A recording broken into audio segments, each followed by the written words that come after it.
The small prairie city of Yorkton, Saskatchewan, is the kind of place where everyone knows their neighbor. But on April 12, 2016, this quiet community became the stage for a perfect mystery. A 16-year-old girl, Mekayla Bali, was captured on surveillance camera over a dozen times in broad daylight. She was seen by business owners, spoke to friends, and moved through the town with a clear purpose. And then, she simply vanished. This is the haunting paradox of her case. She is one of the most visually documented missing persons in Canadian history, yet her fate remains one of its most profound and chilling secrets. If you are ready to delve into a real-life mystery that defies all explanation, hit subscribe and ring the notification bell. Your engagement helps us bring these lost traces to light. The final day began with a semblance of normalcy. At 8:10 a.m. on Tuesday, April 12, 2016, Mekayla Bali was dropped off at Sacred Heart High School by her grandmother. Dressed in her school uniform, she blended with the other students, entering the building at 8:21 a.m. For a moment, it was just another school day in Yorkton, but this illusion was shattered in under 5 minutes. By 8:26 a.m., she had exited the school through a back door, a deliberate and furtive step away from her ordinary life. Her destination was not a classroom, but a pawn shop. By 8:40 a.m., she stood inside Terry's Pawn and Bargain, presenting a silver ring to the proprietor. The transaction was refused, marking the first in a series of failed attempts to secure funds. Undeterred, she moved swiftly to the TD Bank. Here, the surveillance footage captures a telling scene. She waits outside, speaking with intense focus on her cell phone. The conversation appears crucial, a silent driver behind her visible actions. She then enters the bank and withdraws a mere $55 from her account. This small, specific amount is a critical clue. It is not the capital for a new life, but pocket money for an immediate, unknown need. Her journey then led her to a local Tim Hortons and Wendy's complex. She purchased a drink and settled into a booth, her attention once again consumed by her phone.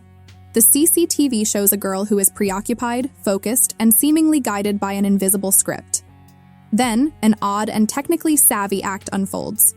She is seen carefully disassembling her phone and then reassembling it.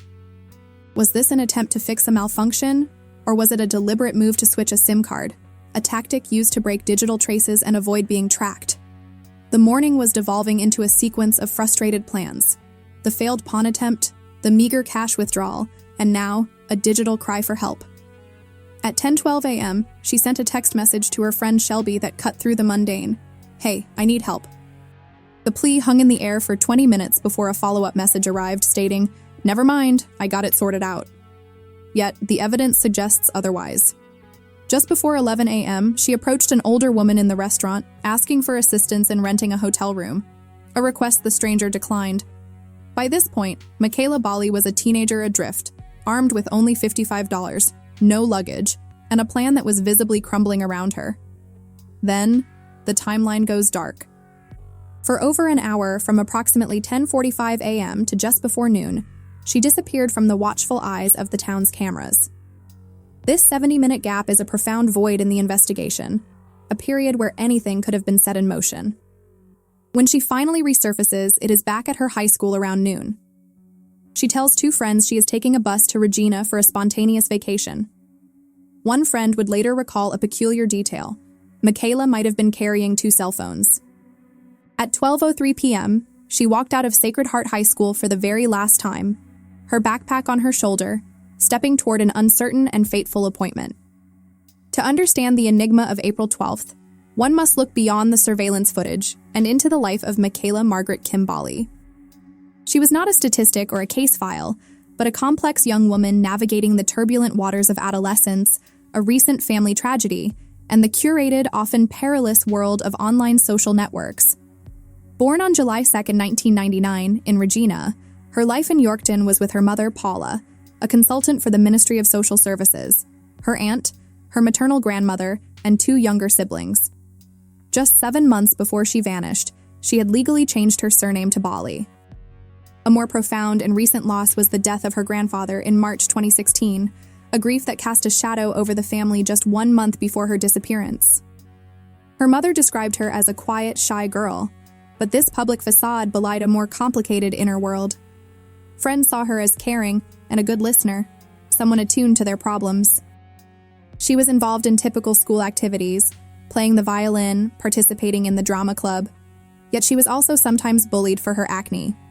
This contrast paints a portrait of a teenager who, like many, possessed a dual identity: the quiet student in class and the individual grappling with self-esteem and social connection in private. Crucially, she was known to self-harm, with a row of scars on her thigh bearing silent witness to her inner emotional struggles. This is a key indicator of significant underlying distress, a vulnerability that could make a young person more susceptible to seeking validation and escape in risky places. And the primary arena for that escape was the digital world. Her online activity reveals a girl actively seeking connection. On Snapchat, she had made a post that was both a plea and a confession. "Looking for friends on Snapchat because I don't have any in real life." She maintained a secondary Instagram account, a blank slate with no photos, whose biography contained a single, ominous word: goodbye. These are not the profiles of a rebellious teen planning a simple runaway. They are the digital footprints of a lonely and emotionally vulnerable individual, potentially signaling a deep despair or, more ominously, being groomed by a predator who offered the understanding and friendship she craved. This vulnerability is the essential context for the frantic actions of that Wednesday. Her attempts to secure money and a hotel room do not point to a well-funded escape plan, but rather to someone who was acting on instructions or a desperate agreement with someone else, someone who promised her a way out but left her to fend for herself at the critical moment. The $55, the failed pawn attempt, the rejected request for a hotel, these are the actions of a plan in collapse, not one coming to fruition. The stage was not just set by her actions on the day, but by the weeks and months of digital life that preceded it. A life lived in the shadows between a shy smile and a desperate online search for someone who would finally listen. The digital realm, which promised connection, ultimately became the impenetrable wall that investigators smashed against. Mekayla was active on platforms like Instagram and Snapchat, but the application at the heart of the mystery is Kik Messenger. Kik is a haven for anonymity, allowing users to register with only a username, detached from a phone number, facilitating conversations with strangers without a direct digital paper trail. The CCTV footage from her final day is damning in its clarity. She is seen repeatedly on her phone, speaking and texting. Yet, the official phone records from her carrier, TELUS, show no corresponding calls or texts during these pivotal moments. This glaring discrepancy has one chilling explanation. She was using voice over IP, VoIP calls and messages through apps like Kik or Snapchat. These communications are data, not traditional calls, and they are often encrypted. For the Royal Canadian Mounted Police, RCMP, this created a jurisdictional and technical nightmare. To access Kik's user data, they had to navigate US privacy laws and the company's own bureaucracy. The process of obtaining legal permission and compelling Kik to hand over any potential data took 10 agonizing months. In a missing persons case, especially one involving a minor, 10 hours is a critical delay. 10 months is an eternity. During that time, digital trails grow cold, memories fade, and a person can be moved across the country or beyond. The police were essentially investigating a ghost. They could see the shell of her actions but could not hear the crucial conversations that filled it. Friends confirmed that Mekayla had mentioned two online acquaintances, a Josh and a Christopher, the latter of whom she claimed was planning to travel to Yorkton to meet her. Investigators did track down Christopher, who lived in North Carolina. He provided a solid alibi, proving he was not in Canada at the time. However, he revealed a disturbing detail to them. Mekayla had confided in him about a previous suicide attempt. This information adds a harrowing layer to the case, introducing the possibility of self-harm, but it does not explain the elaborate and public preparations of her final day. The true identity of the person she was likely communicating with that morning remains locked behind the encryption of a messaging app, a secret that may never be uncovered. The most haunting digital clue came months later. A Snapchat message sent to her by a friend on the day she vanished was marked as opened in July 2016. No one knows who opened it or from where. It was the last flicker of a digital ghost, a signal from a phone that had gone silent, hinting at a life that may have continued, or a final secret forever lost. The disappearance of Mekayla Bali triggered an immediate and extensive response from the Royal Canadian Mounted Police. The investigation began as a frantic search, fueled by the wealth of visual evidence. Investigators painstakingly collected and analyzed hundreds of hours of surveillance footage from local businesses, piecing together the most detailed minute-by-minute timeline of her final hours. Public appeals for information were launched, generating a flood of tips, over 800 from across Canada and around the world. Each one had to be meticulously vetted, a monumental task that consumed countless hours. Ground searches were conducted in Yorkton and the surrounding areas, with one specific search in the wooded area behind her high school in August 2017 raising questions, though the police never disclosed what, if anything, they were looking for. In the early days, the case had the momentum and resources of a fresh, high-profile mystery. However, as days turned into weeks and then months without a breakthrough, the grim reality of long-term missing persons cases set in. In April 2017, exactly 1 year after she vanished, the investigation was formally transferred from the active roster to the RCMP's Historical Case Unit. This shift, while procedural, marked a significant change in tempo. The case was no longer a pressing front-burner emergency, but a cold case, one of 140 long-term missing persons files managed by a small, dedicated team.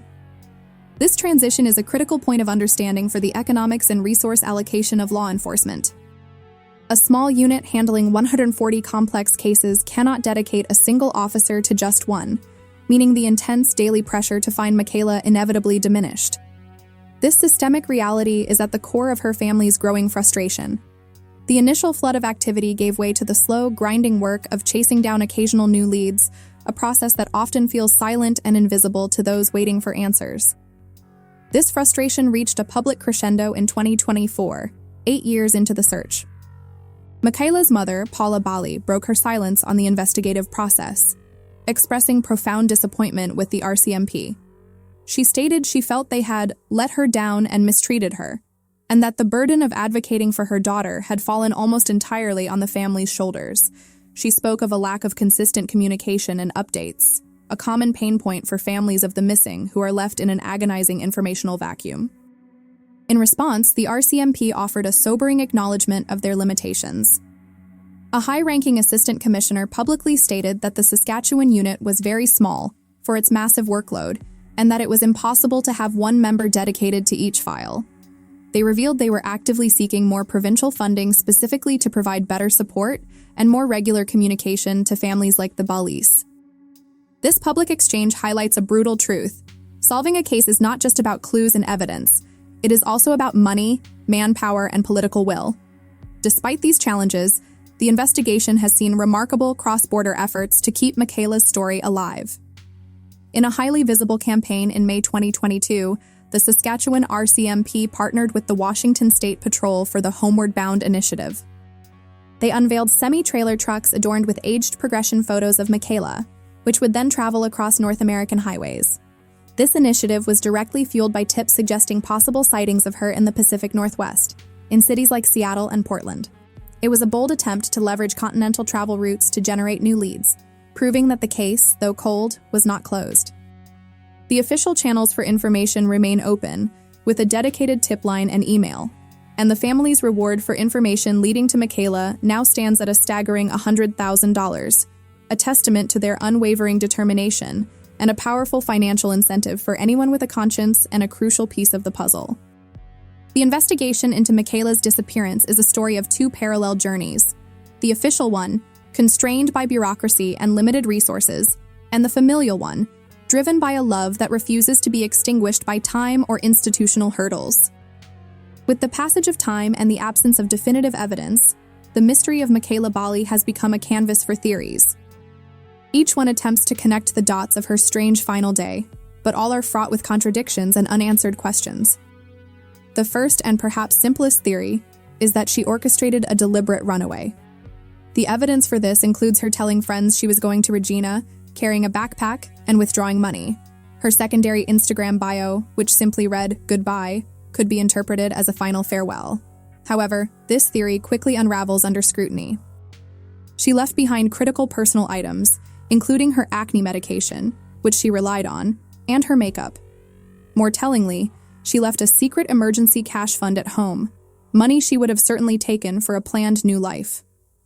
The mere $55 she withdrew is insufficient for any sustained independence, and her entire morning was a portrait of a plan in disarray, a series of failed attempts to secure more money and a place to stay. A prepared runaway does not frantically ask a stranger for help renting a hotel room just hours before departure. This was not a flight. It was a desperate scramble. This leads to the most widely considered and sinister theory, that of online grooming and a pre-arranged meeting. This scenario fits the facts with chilling precision. Mekayla's documented loneliness and her active presence on anonymous platforms like Kik made her a prime target for a predator. Her untraceable VoIP calls that morning suggest intense communication with someone she did not want traced. Her actions, trying to get a significant sum of money, seeking a hotel room, point to her following instructions or preparing for a meeting. The act of disassembling her phone could have been an attempt to insert a new SIM card provided by this individual, a common tactic to sever digital ties. The theory posits that she believed she was meeting someone who would provide for her, but the plan failed on their end, leaving her stranded. Alternatively, and more darkly, the plan did not fail, and she did meet someone after she left the bus terminal. This encounter, born from digital manipulation, is what ultimately led to her disappearance. The 70-minute gap in the CCTV timeline is more than enough time for a meeting to be coordinated or for her to be picked up. This theory transforms her from a runaway into a victim, a teenager lured away by a promise of connection that masked a terrifying reality. A third theory overlaps with the second, suggesting the grooming ended in a more direct crime, an abduction, or even murder. The complete cessation of all financial, social, and digital activity is a strong indicator of foul play. A flyer from the Polly Klaas Foundation even notes she may be in the company of 2 adult men. However, the RCMP has consistently stated that while they have not ruled out crime, there is no direct evidence of one. There is no sign of a struggle in any of the footage, and her movements throughout the day appear voluntary and purposeful. The final possibility, informed by her history of self-harm and the mention of a prior suicide attempt to Christopher, is that she took her own life. Yet this too is difficult to reconcile with the day's events. Her actions were not those of someone saying a final goodbye. They were the actions of someone trying to get somewhere, to acquire resources for a purpose. No body has ever been found, and the extensive searches of the local area yielded nothing. Each theory, from the tragic to the malevolent, hits a dead end. The online groomer is a ghost, shielded by encryption and jurisdictional delays. The crime scene is non-existent. The runaway left without the necessary means. The truth about Mekayla Bali is trapped in a vacuum, a silence broken only by the echoes of what we do not know. Who was on the other end of those calls? What pact was made in the digital shadows? And what final, terrible transaction occurred when the cameras finally stopped watching? 8 years have passed since Mekayla Bali stepped out of the Yorkton bus terminal and into oblivion. In that time, the initial frenzy of a local search has transformed into a permanent, low-frequency hum of grief and unresolved questions. The aftermath of her disappearance is a story in itself, one of a family's relentless crusade against the slow, grinding inertia of time. Paula Bali has become the unwavering architect of her daughter's legacy, a public figure forged in private pain. She has organized vigils, coordinated fundraising efforts, and tirelessly spoken to media outlets, ensuring that Mekayla's face and story never fade from public view. The family's offered reward for information now stands at a staggering $100,000, a sum that speaks not of their wealth, but of the incalculable value of their daughter, and the desperate lengths to which they will go for a single, credible lead. This relentless advocacy highlights a painful gap in the system. The burden of maintaining momentum in a long-term missing persons case often falls not on the state, but on the shattered shoulders of the family. The case of Mekayla Bali has also embedded itself deeply into the fabric of modern true crime consciousness. It has been the subject of numerous podcasts like Crime Junkie and Canadian True Crime, and featured in in-depth documentaries by CBC and Global News. These platforms have been instrumental in keeping the mystery alive, generating tips and discussions in online forums where armchair detectives and concerned citizens dissect every frame of the available footage and every known detail. Beyond the media, institutional efforts like the cross-border homeward-bound trucking campaign demonstrate a formal commitment to finding answers. Yet, for all the awareness, a resolution remains elusive. The official channels, the RCMP tip line, the dedicated email, the anonymous Crime Stoppers hotline, remain open, silent lines waiting for the one call that could shatter the silence. The disappearance of Mekayla Bali is more than a single tragic mystery. It is a stark parable for our times, a case study in the unintended consequences of our digital age. It underscores the profound vulnerability that can exist behind a screen, where loneliness can be exploited by anonymous predators hiding in the plain sight of popular apps.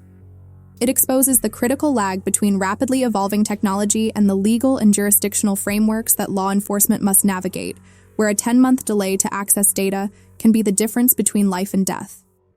The case screams the need for better digital literacy for both teens and parents, highlighting that the greatest dangers are no longer just in the physical world, but in the curated, anonymous spaces where identities are fluid and intentions are masked.